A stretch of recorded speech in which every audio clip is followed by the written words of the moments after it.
chapitre 8, verset 26.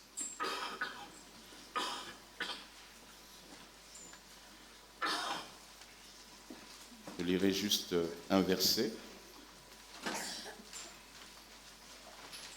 Actes chapitre 8, verset 26. Un ange du Seigneur s'adressa à Philippe en disant : « Lève-toi et va en direction du sud, sur le chemin qui descend de Jérusalem à Gaza, celui qui est désert. » Il se leva et partit. Amen. Je vous invite à prier. Seigneur, nous te bénissons, Père éternel, pour ta parole. Nous te bénissons pour ce que tu es. Tu es notre Dieu. Nul n'est semblable à toi. Seigneur, c'est toi qui nous parles par ton Esprit Saint. C'est toi qui t'adresses à nous et qui nous montre combien tu nous aimes. Seigneur, je te prie véritablement, Père éternel, de te saisir de tout ce qui est dit là pour la gloire de ton nom. Sers-toi de moi, Seigneur. Sers-toi de chacun de nous, Seigneur, afin que nos cœurs puissent être des véhicules de ta grâce pour les uns et pour les autres. Béni sois-tu, Jésus. Amen. Amen. Un ange du Seigneur s'adressa à Philippe en disant : « Lève-toi et va en direction du sud, sur le chemin qui descend de Jérusalem à Gaza, celui qui est désert. » Il se leva et partit. Amen. C'est ce verset introduit sur une de ces histoires touchantes de la Bible. C'est l'histoire d'un homme assoiffé de Dieu. Un homme, il était juif, il était par ailleurs haut fonctionnaire éthiopien de la reine Candace d'Éthiopie. Cet homme avait l'habitude d'aller à Jérusalem, d'effectuer des pèlerinages. Et malgré ces pèlerinages, il y avait toujours une soif de Dieu. Il y avait toujours cette incompréhension des choses de Dieu. Mais ce jour-là, il nous est dit que le salut va frapper dans sa vie. Il va rencontrer Jésus et il va être sauvé. Et ce passage, et ici, ce dessin nous le montre. Ici, il va être baptisé par Philippe. Et la Bible nous dit que cet homme-là va rentrer chez lui, le cœur rempli de joie. Parce que le salut a touché son cœur, le salut a touché sa maison, et peut-être même que c'est à partir de là que le salut va toucher l'Égypte. Parce que Philippe, il a commencé premièrement par obéir à la voix de l'ange qui lui dit : « Va sur le chemin de Jérusalem à Gaza. » Philippe va obéir. Et dans son obéissance, il va rejoindre le char de ce haut fonctionnaire qui était porté là. Et ce haut fonctionnaire était en train de lire le livre d'Ésaïe au chapitre 53 qui parlait de Jésus. Et Philippe lui pose la question, il dit : « Est-ce que tu comprends ce que tu lis ? » Il dit : « Comment je peux comprendre ce que je lis si personne ne me l'explique ?» Et cet homme va inviter Philippe à monter sur son char et Philippe va lui expliquer l'évangile de Jésus-Christ. Nous voyons que le salut de cet homme a été conditionné par l'obéissance de Philippe, par le fait que Philippe est allé à sa rencontre, et enfin par le fait que Philippe a cheminé avec lui dans le char. Et si vous étiez là dimanche, vous voyez tout de suite ce que je suis en train de dire. Je reviens sur ce thème de Jean chapitre 1, verset 14 qui nous dit : « Et la parole a été faite chair, elle a habité parmi nous, pleine de grâce et de vérité, et nous avons contemplé sa gloire, une gloire comme celle du Fils unique venu du Père. » La parole de Dieu, qui est Dieu, a été faite chair, elle a habité parmi nous, pleine de grâce et de vérité, et il est dit : « Et nous avons contemplé sa gloire, une gloire comme celle du Fils unique venu du Père. » Aussi bien avec l'eunuque et l'histoire de Philippe, qu'aussi bien avec le Seigneur, nous voyons toujours ce même schéma. Si nous voulons que des hommes, des femmes parviennent à la paix avec Dieu, si nous voulons que ces personnes parviennent au salut que Dieu nous apporte en Jésus-Christ, alors nous devons aussi obéir, aller. Nous devons aussi cheminer avec eux, les rejoindre là où ils sont. Et nous devons habiter, être là où le besoin se manifeste. C'est comme un schéma sur l'évangélisation. Et je vous disais que nous avons besoin de comprendre cela pour véritablement amener notre ville d'Argenteuil et les environs à Jésus-Christ. Nous devons aller là où se trouvent les personnes qui sont dans le besoin. Dieu a envoyé Philippe là où était cet eunuque, il est dit que c'était un chemin désert. Il ne pouvait rencontrer personne pour lui parler de Jésus. Mais Dieu lui dit, va sur ce chemin désert. Ce chemin où en général il n'y a personne. Va, c'est là-bas qu'il y a quelque chose à faire. Pas les chemins où tout est bien. Les chemins déserts, ce n'est pas toujours rassurant, n'est-ce pas? Je ne sais pas pour vous, mais il y a des fois, je sors dans des réunions tard et je peux passer à certains endroits, même si j'ai l'habitude à 1h, 2h du matin, il n'y a pas de lumière. Et vous vous dites, il n'y a pas intérêt à tomber en panne à cet endroit. Comprenez? Ce qui est désert n'est pas rassurant, ce qui est désert n'est pas confortable. Mais Dieu lui dit, va là-bas. Nous devons aller là où le besoin est. Là où les hommes ont besoin. Et il nous a dit, Philippe, il a cheminé, il a été sur le char de ce haut fonctionnaire. Et nous devons vivre au milieu d'eux en rendant Dieu visible. Amen. En rendant Dieu visible. Et comment rendre Dieu visible?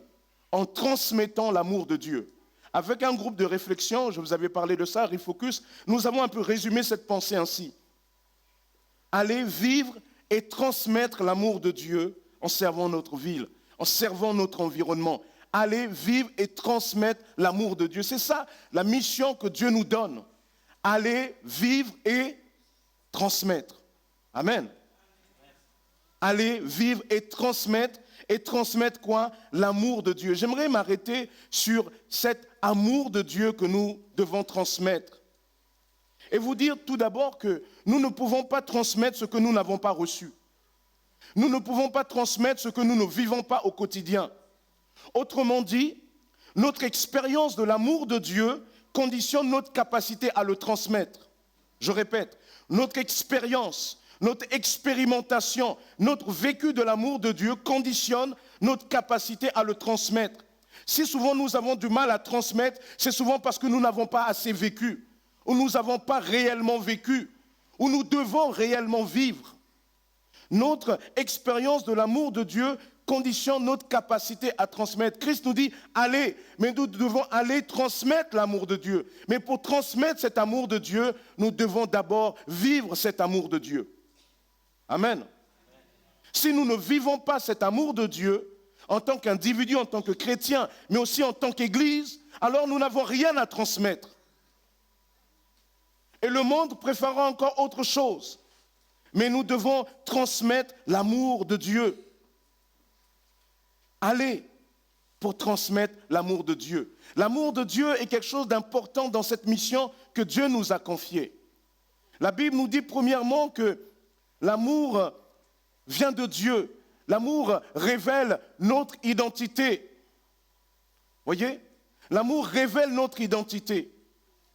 Ce qui fait que je suis un chrétien, ce n'est pas juste parce que j'ai un t-shirt qui dit « Jesus save you » ou bien « Jesus inside ».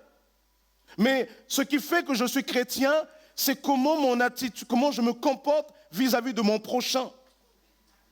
Bien sûr, on va dire « oui, mais ça commence par l'acceptation de Jésus ». Oui, mais accepter Jésus, c'est invisible pour les gens de ton environnement.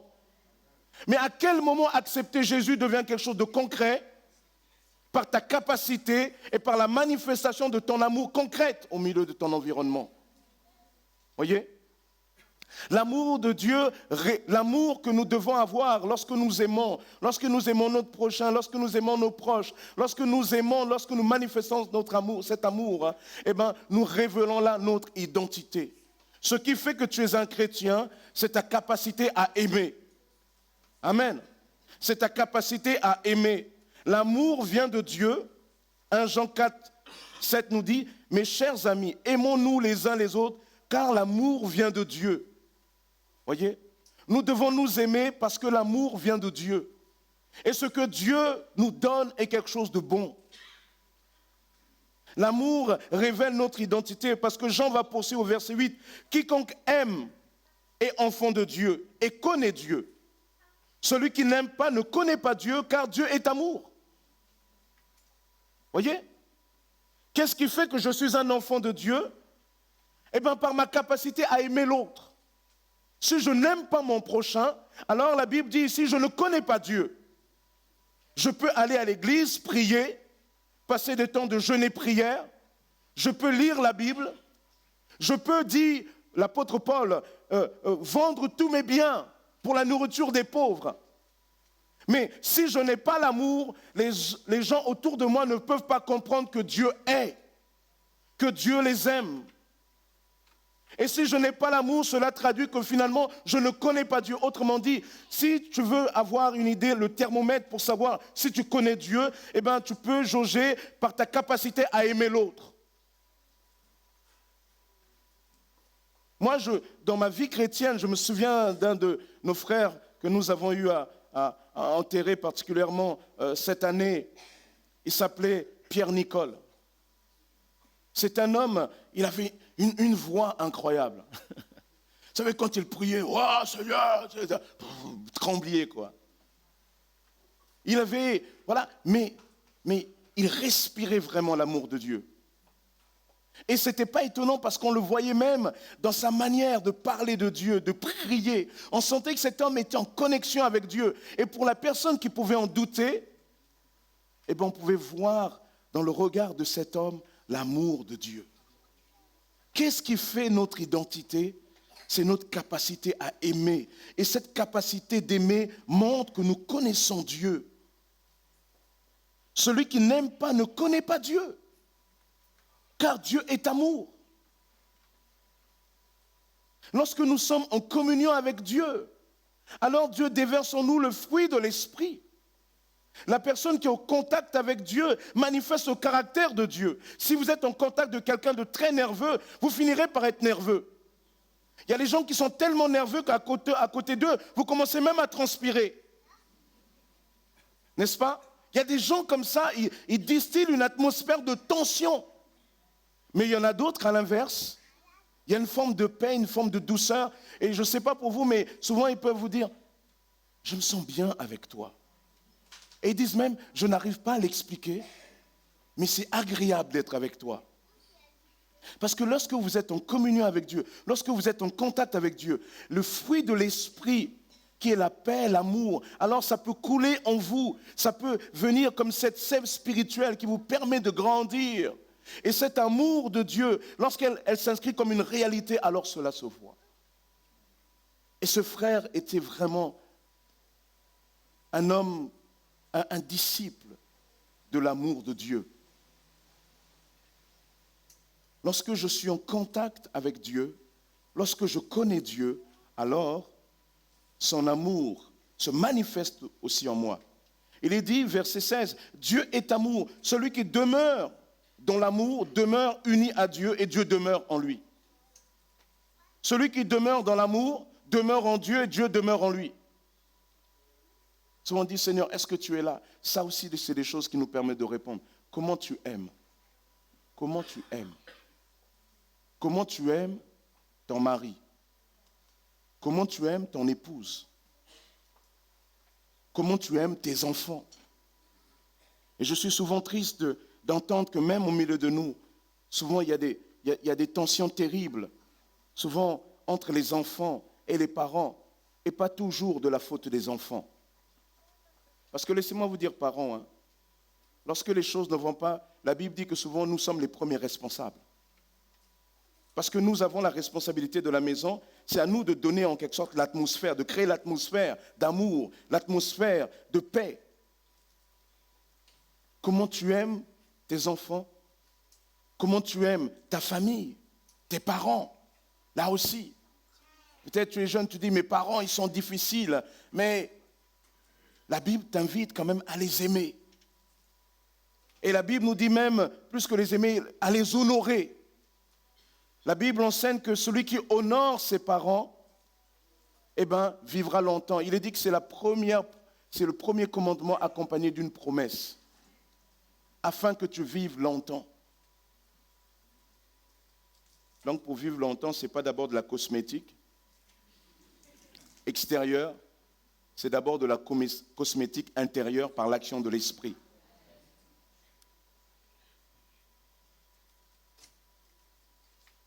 L'amour est notre identité. Et cela est fondamental. Lorsque nous allons vers les gens qui ont besoin de Jésus, il doit voir en nous que nous sommes des chrétiens. Comment? Par notre regard d'amour. L'amour, la Bible dit, l'amour, elle pardonne. Elle pardonne, il nous est dit. L'amour, il nous est dit, elle ne cherche pas son intérêt. Il nous est dit, l'amour, elle est patiente. L'amour ne s'enfle pas d'orgueil. L'amour espère tout. L'amour croit tout. L'amour, il nous est dit que combien les langues cesseront, toutes ces choses-là, les prophéties aussi cesseront. Mais voici ce qui demeurera, c'est l'amour. Et lorsque les uns et les autres voient l'amour, alors ils peuvent se dire il y a quelque chose de différent. Parce que vous savez, les gens autour de nous, ils entendent parler de religion. Les religions, les dogmes, il y en a de toutes sortes. Mais un dogme ne peut pas fabriquer l'amour dans le cœur. Mais nous, en contact avec Dieu, on peut laisser Dieu nous apprendre à aimer. Notre mission passe par la révélation de notre identité, par l'amour de Dieu en nous, pour les uns et pour les autres. Notre mission, l'amour est très important parce que l'amour nous permet de rendre Dieu visible. La Bible dit que Dieu est amour, mais comment les gens peuvent savoir que Dieu est amour si ce n'est dans notre capacité à aimer? Là où les gens écartent cette personne-là, vous venez, vous prenez la personne dans les bras, vous prenez le temps pour cette personne. Oh, pourquoi tu fais cela? Ça m'est arrivé des gens comme ça, ils disent, mais pourquoi vous faites cela? Mais parce que Dieu vous aime. Je me souviens, une personne comme ça, elle était en panne au bord de la route et je voyais comme ça, je me suis arrêté. Il y en a même une fois, je l'ai surpris. Il était complètement en panne, mais vous savez, sur le tunnel du Landy, là, au niveau des gares du Nord, qui part de la A1, et il était là en panne, il y avait une petite fillette à côté, je dis, oh là là. Et je suis allé le voir, je me suis arrêté, je dis, mais ça va? Il me dit, non, ça ne marche pas. Je dis, qu'est-ce qui ne va pas? Je voyais un peu sa fumée. Je dis, il vous faut du liquide de refroidissement. Alors je suis allé prendre le liquide de refroidissement dans le coffre.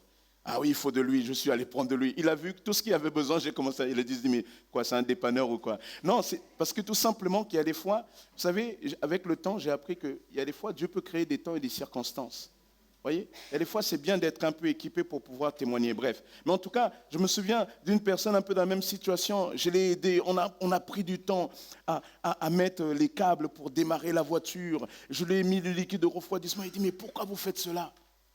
Et je lui ai dit, mais pourquoi on ne le ferait pas?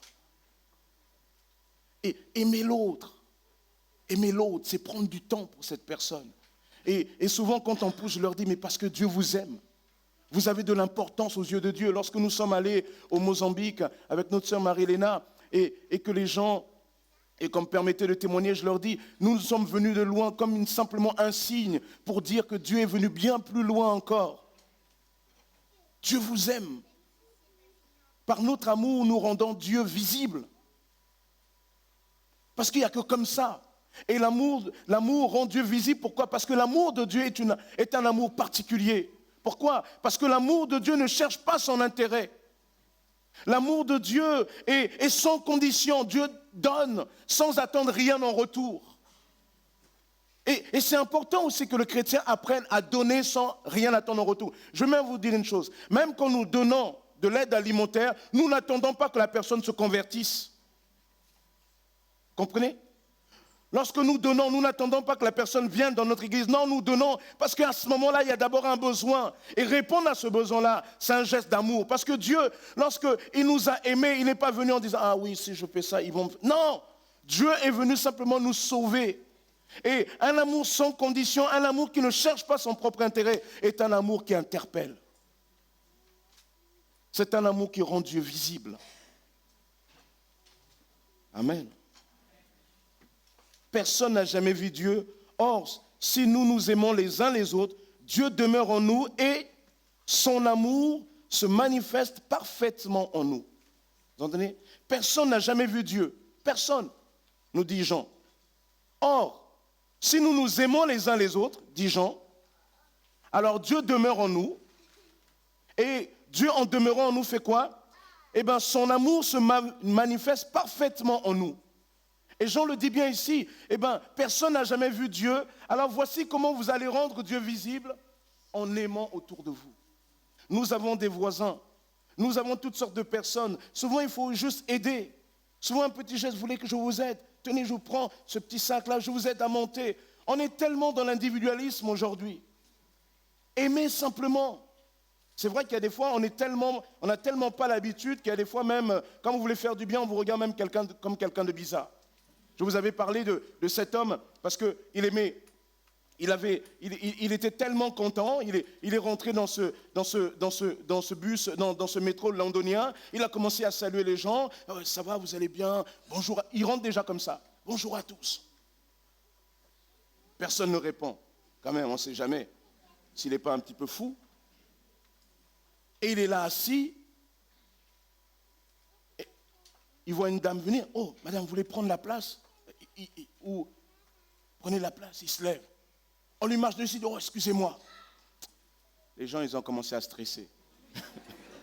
Ils ont commencé à se dire, ce type-là, c'est pas normal. Est-ce que c'est pas un terroriste? Je vous assure, c'est une histoire vraie. Il a fini au poste. Il a fini au poste. Il y a des fois, c'est vrai.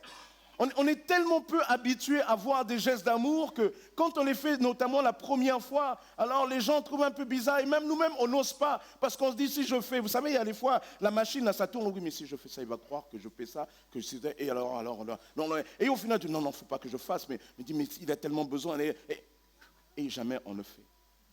Il y a des fois, il faut un début à tout. Un début à tout. C'est pas grave si vous voulez passer pour le bizarre du quartier. Jésus il a été plus bizarre que vous.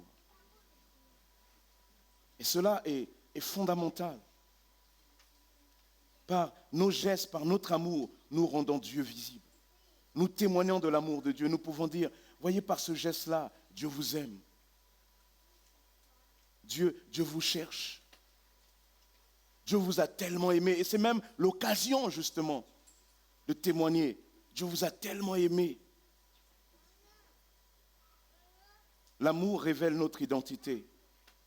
Voilà pourquoi nous devons, lorsque nous pensons à transmettre l'amour de Dieu, nous devons d'abord nous-mêmes vivre cet amour. Cet amour révèle notre identité. Cette identité sous-entend que nous sommes en communion avec Dieu. Cet amour doit être rendu visible parce que c'est en rendant visible cet amour que nous pouvons révéler Dieu. Je voudrais aussi vous dire que l'amour ne fait pas de distinction. L'amour ne fait pas de distinction. Il n'y a pas le Dieu des Noirs et des Arabes avec le Dieu des Blancs et des Rouges ou des Jaunes. Dieu, il nous a créés tous égaux. Il nous a créés à son image. Moi, je trouve formidable. Non, mais il faut vraiment, je vous assure, apprenons à aimer la diversité dans la création de Dieu. Moi, vraiment, je vous le partage encore. Mon rêve, un jour ici, c'est qu'un jour, comme ça, on est en train de prier, on entend là-bas un Chinois. Qu'est-ce qu'il raconte? Mais il est en train de louer Dieu. Comment on le sait? On sait simplement à la fin, il fait Alléluia, Amen. Vous voyez, j'aimerais bien qu'on soit comme ça. Parce que moi, j'ai envie de découvrir au travers notamment de frères et sœurs, la Chine, le Japon, je ne sais pas. Moi, je pense que c'est beau la diversité. Nous sommes dans un monde où on nous apprend, mais reste avec les tiens et tu seras plus en sécurité. C'est vrai qu'il y a une insécurité à aller voir l'autre. On ne connaît pas, vous savez, la fameuse peur de l'inconnu, mais nous devons aller voir l'autre. Moi, je dis toujours, mais j'aurais jamais découvert toute la diversité déjà de ce que vous êtes si je n'étais pas chrétien. Moi, j'aurais passé ma vie peut-être à vivre qu'avec des Congolais. Ce n'est pas dramatique d'être Congolais. Mais c'est tellement pauvre si on ne reste qu'entre soi. Parce qu'en étant chrétien, j'ai appris à découvrir la diversité. Moi, par exemple, j'ai beaucoup grandi avec les frères antillais. J'ai beaucoup plus d'ailleurs grandi avec des antillais qu'avec des jeunes Congolais. C'est avec eux que j'ai appris Sakamaché ou Lakachembe, pas ni problème. Viens frère. Et avant que je vienne à Jésus, c'était, on m'a dit, ouais, bon, bref. Vous comprenez? C'est avec eux que j'ai beaucoup plus appris le zouk que le soukous. Hein? J'ai appris des expressions, bon Dieu, moi, tiens, bérette pas molli, bon Dieu, au plus force en Jésus. A te manger un bœuf avec onaï là, frère. Tu vois, j'ai appris tout ça avec eux. Et c'est là, et j'ai découvert comment on appelle, les acras, j'ai découvert le colombo. Ah, j'ai appris à faire le colombo. Un bon colombo bœuf. Aïe, aïe, aïe, aïe, aïe. Vous voulez me défier? Venez. Eh les sœurs, vous ne m'impressionnez pas, les sœurs antillaises, là. C'est là que j'ai appris ça, j'ai appris encore d'autres choses. J'ai appris, dans l'église, j'ai connu d'autres nationalités. Par exemple, là, en venant en France, j'ai appris la diversité. Et ici, je vois le français. Nous, vous savez, dans notre manière de manger, nous, c'est un plat principal. Ma femme, quand elle m'a rencontré la première fois, quand elle a vu comment je mangeais, elle était inquiète. Parce qu'elle a vu... elle est bretonne, vous savez, c'est très ordonné, quoi. Quand je suis allé chez les parents, c'est entrée, petite salade, des petits trucs comme ça, plat, des patates, de la viande. En plus, c'était des agriculteurs bretons, vous voyez, ils faisaient de la bonne viande. Non, franchement, incroyable. Ils fondaient de la viande labellisée. Vous voyez, de la bonne viande, là, voilà, avec du veau de 6 mois maximum, élevé avec le lait de la maman. Donc, ça faisait une viande blanche, tout ça. Vous avez vu, c'est bon, ouais. Et donc, il y avait tout ça. Après ça, il y avait encore des petits trucs légers. Il y avait le fromage, il y avait le dessert, il y avait le café. Je me souviens plus complètement dans l'ordre, mais il y a tout ça. Moi, j'ai grandi dans une culture, on n'a pas le temps de tout ça. Et même, on n'a pas les moyens de tout ça. Moi, c'était une grosse assiette, le riz comme ça, hop. C'était pas comme ça. C'est le riz comme ça, hop. Et pour que ça soit bien décoré, c'est pas comme, vous savez, c'est pas comme la cuisine française, vous savez, on prend le petit truc, tu sais, vous voyez les top chefs, tout ça, on prend les petits plats, on fait les trucs là, il prend la sauce, il fait comme ça. Non.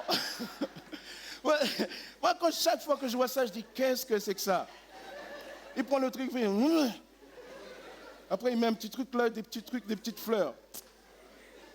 Pas le temps.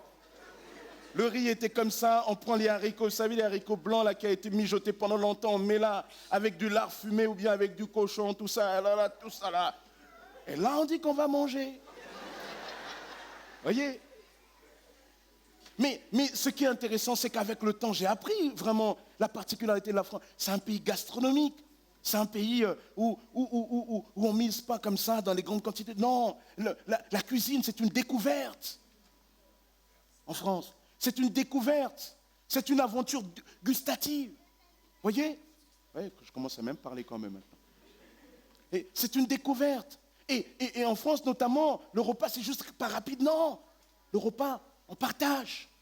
C'est les choses. Voilà pourquoi en France, on mange pendant longtemps. On est longtemps à table. Parce qu'on ne fait pas que manger. On partage, on découvre, etc. Voilà pourquoi nous, on n'aime pas trop le système anglo-saxon. Tu prends un sandwich, là, tu es en train de botter. Non. Ça, c'est pas manger. Voyez? Et on découvre ça. On va dans d'autres cultures, c'est encore d'autres manières de faire. On voit même dans d'autres cultures des manières de le respect. Je regardais un reportage notamment sur la Corée et la Corée du Sud et il disait que, et par exemple, ils sont très à cheval sur notamment le respect des aînés. Vous voyez, la hiérarchie, celui qui est chef, etc.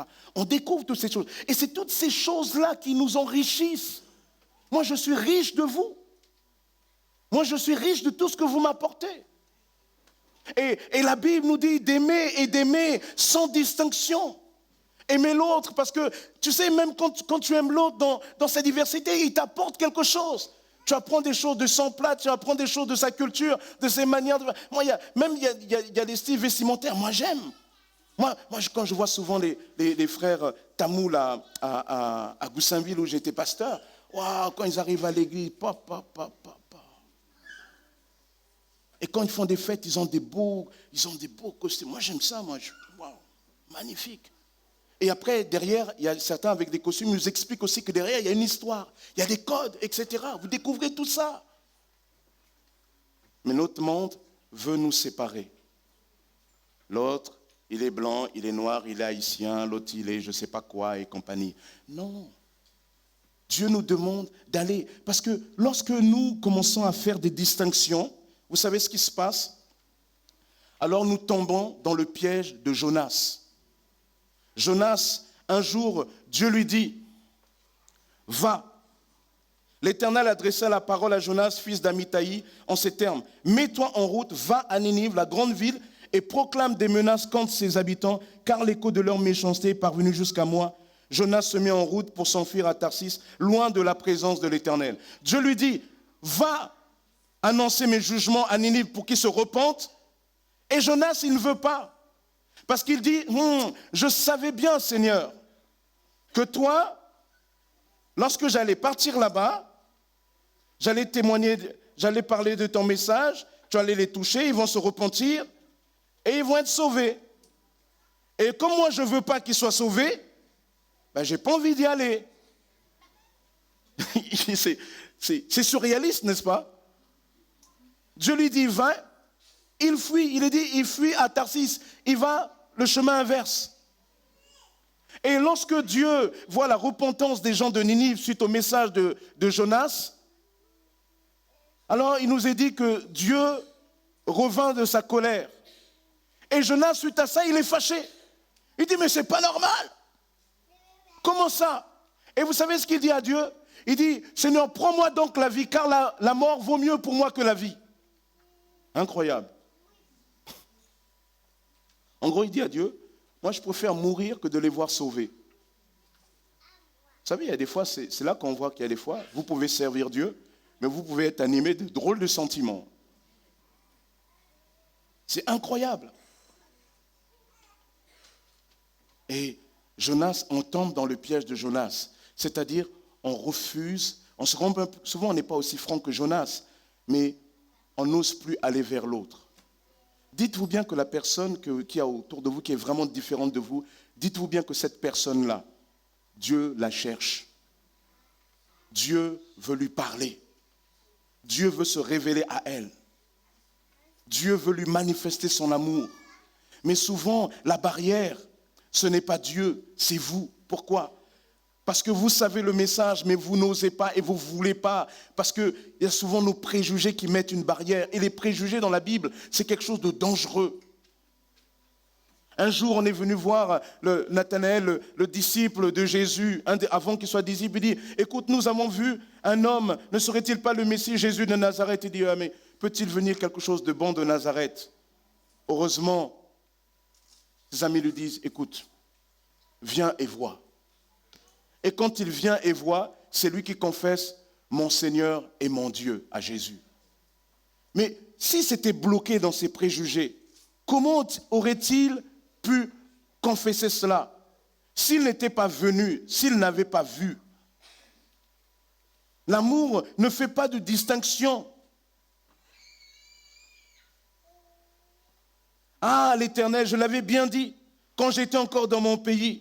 Et c'est pour prévenir cela que je me suis enfui à Tarsis. Car je savais que tu es un Dieu plein de grâce et de compassion, lent à te mettre en colère et riche en amour, et que tu renonces volontiers aux menaces que tu profères.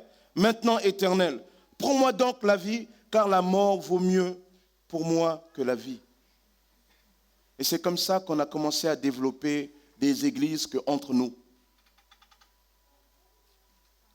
Je pense que dans certaines circonstances, cela peut s'exprimer pour souvent des questions d'intégration, qu'on est dans des zones où on ne connaît pas, on ne maîtrise pas la langue, peut-être ça peut aider, etc. Mais je crois qu'à terme, dans la volonté de Dieu, nous devons être une église de la diversité. Si votre ville est une ville diverse, alors cette diversité doit être aussi dans votre ville, dans votre église. Mais c'est comme ça qu'on développe une église de ceci, une église des gens de cela. Et certaines de ces églises, lorsque vous allez, que vous n'êtes pas comme eux, ils disent, qu'est-ce que tu fais là? C'est des histoires vraies. Hein, j'ai entendu vraiment, des gens qui m'ont rapporté. Ils disent, mais qu'est-ce que tu fais là? C'est une église de gens comme ça. J'ai même entendu une folie. Qu'il y en avait même un qui prêchait, en France, hein, il prêchait dans sa langue d'origine, parce qu'il ne voulait pas que les autres comprennent. Allez, vas-y mon gars, t'as tout compris, toi. Voyez? Nous devons aimer sans distinction. Nous sommes à l'occasion des préjugés. Et à l'heure actuelle, on en entend des préjugés. Des mots vis-à-vis du migrant. Et vous savez ce qui est toujours bizarre? C'est souvent celui qui a souffert des préjugés, lui-même, il est plein de préjugés pour les autres. Par exemple, la France c'est un terre d'immigration. Au moins, on peut dire, depuis au moins presque un siècle, si ce n'est pas deux, on est en plein dedans. Il y a eu, pour ne pas aller trop loin, vers les années 1900, les grandes migrations italiennes, etc. Et c'est là que ça nous a donné des Platini. Il y a eu, et plus récemment, il y a une vague migratoire. Là, je ne parle pas de ces migrants qui fuient la guerre, mais je parle, il y a d'autres vagues migratoires plus subsahariennes. Et souvent, vous venez et vous avez été pointé du doigt, et une fois certains, quand ils se sont, entre guillemets, intégrés, ceux qui commencent à pointer du doigt, oh non, mais ils mangent la nourriture des Français. Alors que toi, tu avais commencé au début à manger du manioc. Maintenant, c'est toi qui défends la baguette quand je sais. C'est une folie.